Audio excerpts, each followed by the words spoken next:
My name is Jada Taglione. I am originally from Westerly, Rhode Island. I currently reside in Providence, Rhode Island. Graduated URI in 2016. I picked URI. Actually, I didn't want to stay in state. I'm Rhode Island based. Didn't want to stay in state for college. I actually applied all over for pharmacy schools. But when I toured URI, I loved the campus. I loved we only had the new bio building at the time, but they started building the new pharmacy building. So they kind of showed what that was going to look like. And I don't even think the new dorms were even in talks yet, but there was a lot of growth, a lot of development going on. I also loved the 0 to 6 program, and that once you're in, you were there, you weren't getting out. They were going to help you through and make sure you graduated. So love that. But I actually got waitlisted at URI. It was really competitive, and my SAT scores were just not quite there. So for someone who didn't want to even stay in state and applied everywhere else, got in everywhere else, I actually really had to wait until I got into URI, but so excited I did. Fast forward, I ended up graduating summa cum laude. So really a note to, I guess, URI's teaching skills that despite me being waitlisted, I still got in and graduated top of my class there. So it all worked out. Nice. Yeah, the 0 to 6 is definitely a big perk, I think. Yeah. I mean, you don't want to feel too comfortable ever, I guess, but it does kind of give you a little, you feel like you have a safety net almost, which is something that definitely kind of. Can you imagine the stress of a sophomore who's, kind of forming their first 2 years, not only trying to get used to the college experience, but adjust to that, and then have to test into a program which they might not get into it, and then realize halfway through that their whole game plan in their head has to kind of be reevaluated. So love the 0 to 6. I feel like they really helped grow the individuals that did get into it. Right. And I couldn't imagine going to, say, like UConn, who does the test in thing and then not getting the spot. Like, where do you go from there? I don't know. Doesn't sound like a fun kind of process. Exactly. Just a quick side note, is the lamp behind you turned on? Yeah, too bright. It might, your video might come through. I think it's a little better with the lamp off. I don't know why I look so, my skin looks great, but I don't know why it looks so blurry. So let me just fix myself. You can edit all of this out. Yeah, it's fine. Give me 1 second. I am not as familiar with Zoom as I am with like Teams. See, here we go. Is that a little bit better? Yeah, I think so. Okay. Yep. Okay, there we go. Do you want me to say any of that stuff again? No, we should, just because the pause is there, just kind of cut that part out and we'll be good. So I guess moving on to more career stuff, do you think you could kind of just describe your current position and maybe like your role in managed care and maybe like the general role of pharmacists in managed care? Yeah, of course. I will say it's kind of different for different people. Managed care is very, very broad. I will describe my role though, but the intro video that the site provided is extremely helpful and kind of over broad, nice summary of it. But specifically for my role, I work with the Medicare population to improve medication therapy management between patients and providers, addressing gaps in care, patient safety measures, quality improvement opportunities, so forth, cost-effective opportunities. This entails anything from calling patients directly for CMRs and discussing stat initiation in those members with diabetes, to working with our systems of care, which are primary care offices that have embedded AmCare pharmacists, to evaluating high-cost treatments such as specialty medications and implementing cost-effective strategies. So there are a lot of different avenues. Some managed care positions also do like formulary management, things like that. I don't do that as much, more so addressing Medicare star measures. But a lot of these measures are guided by CMS. So a lot of my team, and I kind of get pulled into it too, is evaluating what's coming down the pipeline for CMS and determining how to implement a preemptive strategy to address them before they're active measures. So a bunch of different aspects to it. I know it's a very vague overview and kind of I have no idea what she just said, but a lot of it is just looking at a member and making sure their care is comprehensive and up to snuff, pretty much. Right. Would you say that you're involved in like a lot of different projects and like Yes. kind of team involved things? Yeah, I will say that's the one benefit of my role where I'm at is that the program I'm involved in is so small that anytime someone thinks of something, they're like, oh, let's call pharmacy programs, let's get them involved. So it's just mostly me and my partner who are pharmacists, and then my director is a pharmacist, but he is pulled into his own projects. So that's the really good part of my role is that people, whether in our team or outside of our team, are constantly evolving our roles. So always changing, always different projects, whether it's cost management to finding the best way to target patients that are hard to reach, such as like with CMRs or language barriers, things like that. So there's constantly different projects that we're getting pulled into, which is very busy, but it's great. Right. Because with my experience with like community and hospital pharmacy, you kind of have your day-to-day operations are very similar where you're like verifying orders or verifying prescriptions in the community setting. So it definitely seems like a perk to kind of be involved in a lot of different things and work on like different projects and not be just so focused on like clinical aspects. Yes, exactly. And I feel like if my team grew much bigger, I feel like our roles would be a little bit more defined. But since we are still very small, it's kind of nice having that flexibility. Right. So it might be difficult because it sounds like there's a lot of different things going on, but how would you kind of describe like a typical work day? Yeah. So keep in mind, managed care is an office setting. So as you kind of said, the day can greatly vary. I typically go into the office around 8, finish up 4 to 5. In pandemic times, we are working remote, so I work from home, and so I wake up, go to my home office, and it's a very much like kind of like 9 to 5 job. Weekends, holidays, get a lunch break, so that's all great. But as for like duties, I typically like touch base with my team.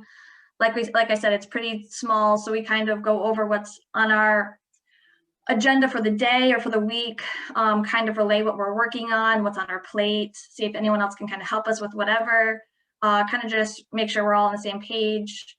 Also, my partner and I participate in case management.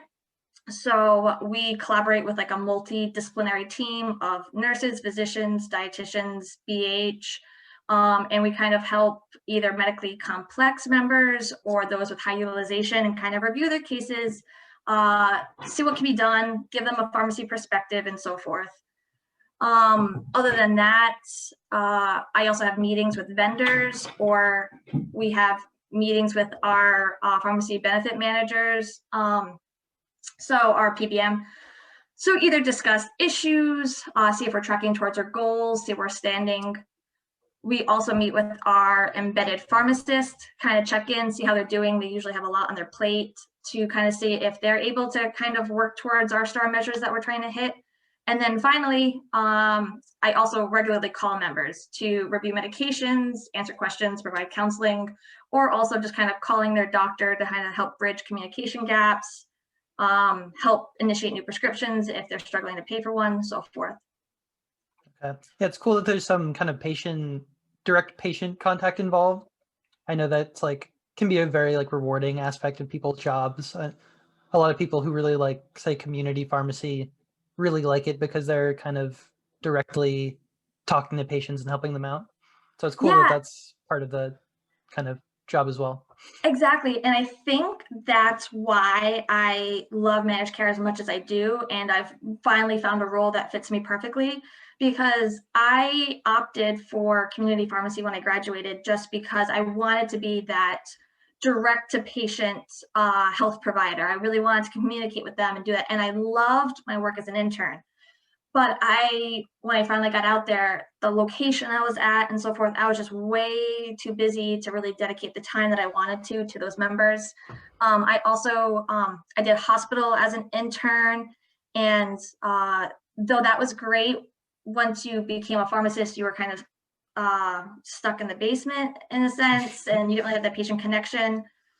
Same thing with long-term care. Ended up moving to long-term care, and it just didn't have that patient interaction that I still kind of craved. So I totally agree. So is your current position your first kind of position as a managed care pharmacist? Yes. Yeah. So I did not do anything. I did not really gun for managed care when I first graduated. I had intern experience in hospital, retail. None of my rotations or APPEs were in managed care. I actually knew very little about it before I got into it. I started off for about 2.5 years or so in community. I was a pharmacy manager there. I moved to long-term care for about 1.5 years. And then finally I connected actually with an old intern of mine who told me about managed care. I got really excited about it. And when there was an opening, I was able to apply and get in. Okay. Do you feel like your experience in either like the hospital, community, long-term care setting, any particular aspects of those jobs that have helped you out to get into managed care?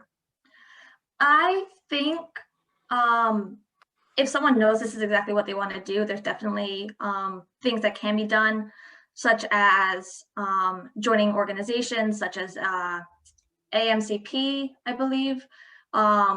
Also doing your rotations with managed care. I do think my certifications as a diabetes educator, cardiovascular educator, so forth, definitely help, but it's not necessary. I thankfully have been able to learn a lot kind of on the job, but also I think people kind of take for granted what you're able to pull from your past experiences, such as I did a lot of MTM in community and as an intern, and I really focused hard on that as both like a young pharmacist and intern, where that's really been a huge part of what I do. I didn't do it to the extent that I do it here, but kind of being able to draw on all of my work experiences and then has really helped me get this position. So though there could have been a much more direct route I could have taken to get into managed care, I don't think it's definitely necessary. If you work towards something, you can definitely get it. Okay, good to know. Do you have a like favorite part of your job? Whew. Or like maybe most exciting or most rewarding thing for Uh, you personally? I I love the fact that my job is constantly evolving. I'm a very I always have to be doing something. I love being involved, and I think that's what I love best about it. Uh, Definitely enjoy still talking to like my patients, my members, calling them every year and kind of touching base and trying to help them. Definitely super rewarding with that. Uh, but specific to this job, I think it's the fact that my team is constantly brainstorming and innovating how to integrate pharmacy into different avenues and different things like that. So just their initiative and makes me love my role, and the same kind of patient interaction that I was getting from community, but having the time to devote to my patients is huge, huge, huge. So I love that. Right. I like work-life balance is a big thing for people kind of getting into like the stage where you're looking for jobs and stuff like that. Mhm. Do you feel like you have a good work-life balance? Like, I'm sure you have things that you kind of, will you say, like take home with you, even though we're in a pandemic and everything's at home. But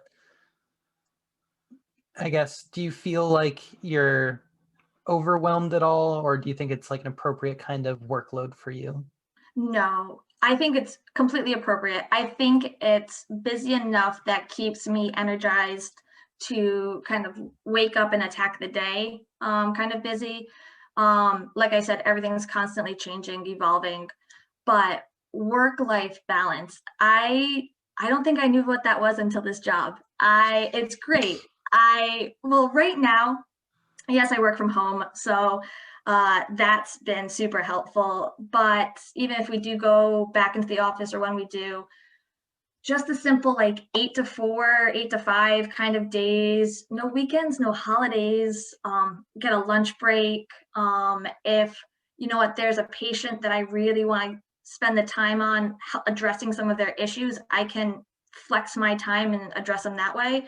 I rarely take very much home, to be honest, because I'm able to get done what I need to get done during the day. You know what I mean? It's not due to lack Mhm. of refusing to take anything home, but I'm able to accomplish what I need to in a day, though I'm very busy. Um, it's nothing that's kind of weighing over my head. And I also have a partner. So if I need to take some time off, go on vacation, it's not like I'm leaving stuff that's not going to get attended to. So Right. I definitely have a great work-life balance. I think it's also the company. The company that I work for particularly really, really emphasizes that. So that's also a huge shout out to them. Right. That's definitely encouraging to hear because, yeah, especially as like a student, maybe not so much right now, but kind of just going through all 6 years with exams and things can be Yeah, stressful. So you maybe do forget a little bit about having time for yourself, which sounds good. definitely. And I think also once I graduated too, I really jumped into that like community 60 hours a week. I just picked up all the extra shifts. I worked and worked because I loved it. Because I'm like, this is what I finally want to do. But you do get exhausted if you don't take the time to step back and take care of yourself. Right. And you mentioned it a little bit about kind of how your job's always changing and different things are coming up. Um, how do you see maybe your job or managed care as a whole kind of evolving moving forward? Like, are there things that you think pharmacists might be able to do that we aren't doing already? Or if there are just kind of more bigger general things that you see managed care changing in? Mm-hmm. I will say that I truly haven't been in the role long enough to say how it's evolved. But I do think that managed care in general has really been innovative. Taking really like connecting with members, calling out to CMRs, really addressing gaps in care, cost-effective strategies. They really are at the forefront of kind of making healthcare collaborative. Like I kind of mentioned, we work closely with embedded pharmacists. So we have pharmacists and care pharmacists that are out in physician offices that are helping all of their members, but then also are helping address certain goals and measures, and they also like happen to really know our formulary well. So it kind of helps the transitions of care and so forth. So, and then also if there's anyone like medically complex that we identify in case management, I can reach out to these pharmacists that are out and embedded in the doctor's office and be like, hey, can you look at this patient? They're coming up as, you know, really being complex or being high utilization of the ER? Is there something that we need to do? Do we need to get them maybe a certain inhaler so they're not constantly having to go into the ER? It's kind of everything I wanted out of community of like addressing these issues versus just kind of smoothing them over and giving them, but really addressing certain patient concerns and so forth. So As for evolution of the program, though, it's constantly changing. I don't know where it would go next, but the exciting thing is that there's always things in the works. So I'm not sure if that really answers your question. No, I think it does. It is, I mean, it's always hard to tell kind of where exactly things will go, but the fact that it already kind of is that way, that things are changing and getting involved with more things, it's definitely kind of like an exciting thing to hear about as a like potential career path, I suppose. Yeah, like even I was talking to one of my team members today, and she's great. She was actually helping run some of the COVID clinics, and she just became a vaccinator herself. And as she's doing all of this for some of the group housing or high-rise housing at some of the upstate towns in our state, she was like, oh, well, you know what, these are a lot of our patients that are hard for us to outreach, whether due to communication barriers or sometimes they don't even have phones. So how are we kind of connecting with them if we're only doing telephonic outreach? So she actually was like, hey, why don't I get a list of everyone that's our member? We just go right to them and talk to the meds right there. And she speaks Spanish. She's like, oh, and I'll translate for you, Jada. So they're constantly day to day, like that was literally just a meeting this morning. So day to day, they're thinking of new ways to integrate us. Right. That sounds really cool. Something I think would like make me excited to kind of just work and continue working. So definitely cool to hear about. So a fun question is always, how would you say URI has prepared you for your role as managed care pharmacist? I would say URI has prepared me with exceptional clinical knowledge. When I went on rotations, I went out of state for actually a lot of my rotations, really tried to get that. I tried to leave Rhode Island a few times. But we worked a lot alongside students from other schools. And I really feel like URI gave me everything I needed clinically and just the skills, expertise. And I feel like the URI students kind of like outshined. Also, URI gave me a lot of tools to make my own decision. I don't think they ever really forced me down one path, which as a student was a touch frustrating because I was very like A-type. I want to work hard. Just tell me what I need to do to be successful.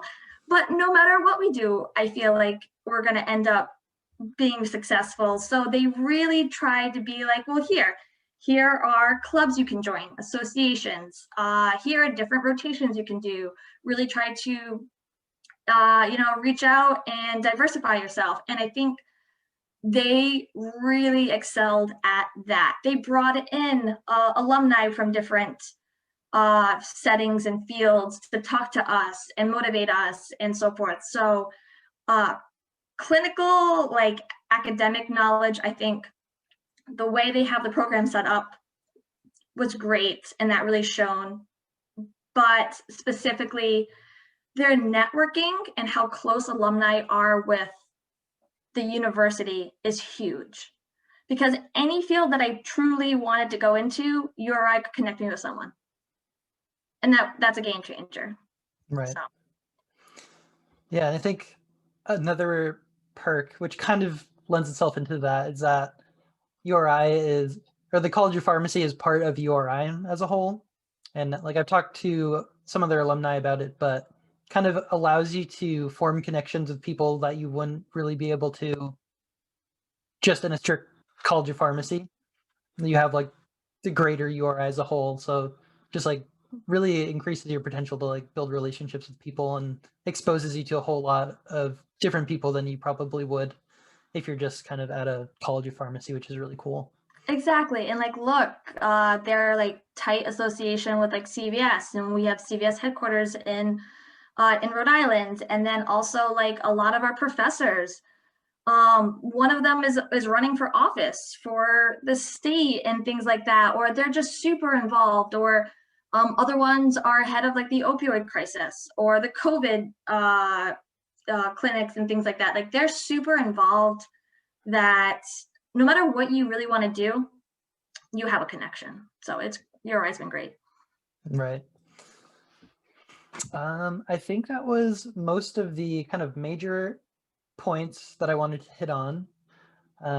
Something that I guess we like to ask is if you had anything you wanted to tell a potential college student, you or I called you pharmacy student, like what would you impart upon a potential student maybe looking at you or I or thinking about pharmacy? Well, if it's a potential student looking at pharmacy, I say go for it. I love pharmacy, but if it's like a current student that it's just kind of is going through school right now, I want to reassure them that, you know what, growth isn't linear.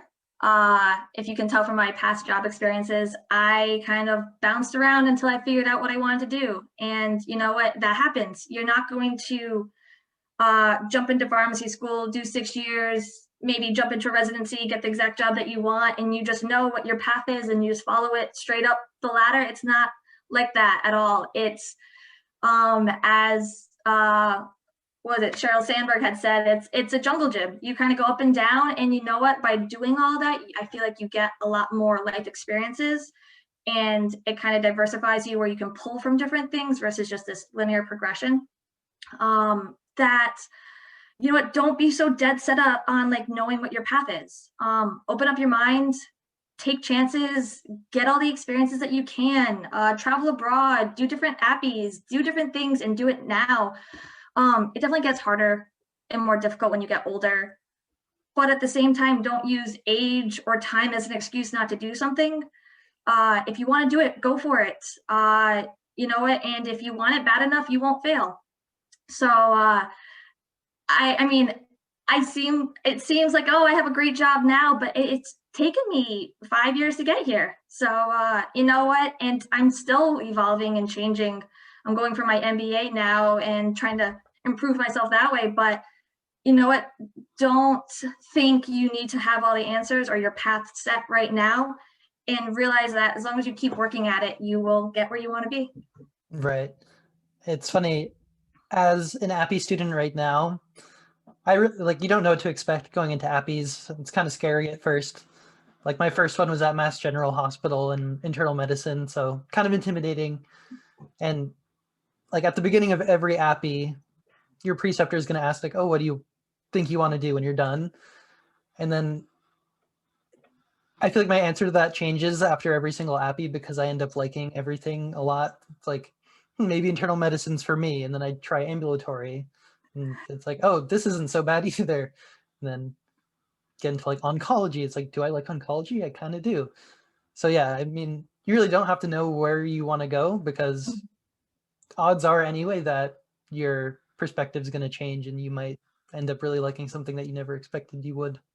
Yeah, no, and I agree. And to even like kind of back up that point, I was actually really dead set on getting a residency and being an infectious disease clinical pharmacist. Knew that I took infectious disease. I loved it. Knew that was for me. I took an infectious disease rotation. I hated it. Granted, I think if it was with one of our professors, it would have been different because I think I loved that interactive learning, and our professors are really, really good at teaching. But it was just a random out-of-state infectious disease focused hospital rotation, and it just like, it wasn't for me. So after that, I felt a little lost, like, okay, what do I do now? But you know what, if you keep putting yourself out there, keep networking, keep exploring, keep looking, it will work out.